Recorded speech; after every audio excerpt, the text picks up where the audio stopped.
இந்த உலகக்கிண்ண தொடரில் குரூப் பியை பொறுத்தவரையில் மிக முக்கிய போட்டியான ஆஸ்திரேலியா எதிர் இலங்கை போட்டி இன்னும் சற்று நேரத்தில், அதாவது இரவு 7 மணிக்கு ஆரம்பமாக இருக்கின்றது.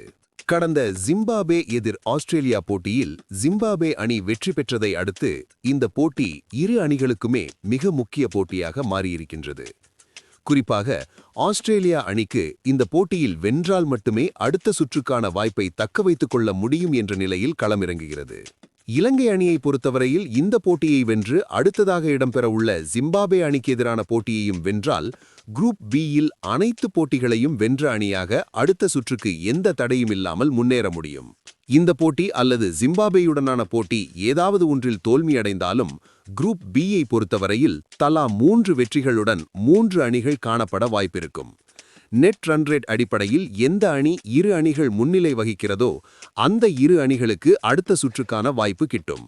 அப்படி ஒரு சிக்கலை தவிர்த்து கொள்வதற்காக எமது இலங்கை அணிக்கு இன்றைய வெற்றி மிக முக்கியமாக தேவைப்படுகிறது. இது இவ்வாறு இருக்க, இவ்விரு அணிகளுக்கு இடையிலான ஹெட் டு ஹெட் விவரங்களை பார்த்துவிட்டு வரலாம். T20 சர்வதேச போட்டிகளை பொறுத்தமட்டில் இவ்விரு அணிகளும் இதற்கு முன்னர் 26 போட்டிகளில் மோதியிருக்கின்றன. இதில் ஆஸ்திரேலியா 15 போட்டிகளையும் இலங்கை அணி 10 போட்டிகளையும் வென்றிருக்கின்றன. ஒரு போட்டி சமநிலையில் முடிந்திருந்தது. அதில் சூப்பர் ஓவர் முறையில் ஆஸ்திரேலியா வென்றிருந்தது. இரு அணிகளுக்கும் இடையிலான T20 தொடர்கள் என்று பார்த்தால் 8 தொடர்களில் தலா 4 தொடர்களை 2 அணிகளுமே வென்றிருக்கின்றன. இப்போது போட்டி நடைபெற உள்ள பல்லேகலை மைதானத்தில் இவ்விரு அணிகளும் இதற்கு முன்னர் மோதியிருக்கின்றனவா என்று தேடி பார்த்தால் ஆம், 3 முறை இவ்விரு அணிகளும் ஒன்றை ஒன்று சந்தித்திருக்கின்றன. அதில் 3லுமே இலங்கை அணி வென்றிருக்கின்றது. உங்களுக்கெல்லாம் நினைவிருக்கக்கூடும், இறுதியாக 2022இல் ஆஸ்திரேலியா இலங்கை வந்திருந்த போது தொடரின் இறுதிப் போட்டி இந்த மைதானத்தில் இடம்பெற்றிருந்தது.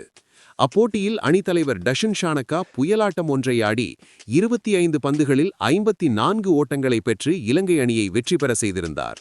இதில் 4 சிக்சர்கள், 5 ஓட்டங்கள் உள்ளடக்கம். குறிப்பாக ஜாஷ் ஹேசில்வுட் வீசிய 19வது ஓவரில் தொடர்ச்சியாக 2 ஓட்டங்கள், 2 ஓட்டங்கள் என்று அந்த ஓவரில் மட்டும் 22 ஓட்டங்களை விளாசி தள்ளியிருந்தார். அந்த போட்டி இடம்பெற்றது இதே பல்லேகலை மைதானத்தில்தான் என்பது நினைவூட்டத்தக்கது.